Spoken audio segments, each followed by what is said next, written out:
സമ്മതിദാനം എന്ന് പറയുന്നത് അവകാശമാണ്. That's a right.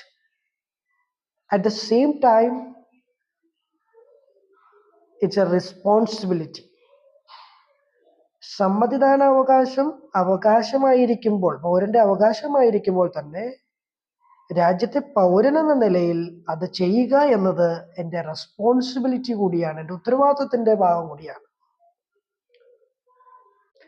എൻ്റെ രാജ്യത്തിൻ്റെ രാഷ്ട്ര നിർമ്മാണത്തിന് വേണ്ടിയുള്ള എൻ്റെ സംഭാവനയാണ് എൻ്റെ വോട്ട്. ആ രീതിയിൽ കൂടി ഇതിനെ കാണണം. അപ്പോൾ നാളെ കഴിഞ്ഞ് മറ്റന്നാൾ ഏപ്രിൽ 26-ാം തീയതി നിങ്ങൾ വോട്ട് ചെയ്യുമ്പോൾ നിങ്ങൾ വോട്ട് ഏത് പാർട്ടിക്ക് ചെയ്യുന്നു എന്നതിലല്ല, ഞാൻ ചെയ്യുന്ന എൻ്റെ വോട്ട് എൻ്റെ രാജ്യത്തിന് വേണ്ടിയുള്ള, എൻ്റെ രാജ്യത്തിൻ്റെ നിർമ്മാണത്തിന് വേണ്ടിയുള്ള എൻ്റെ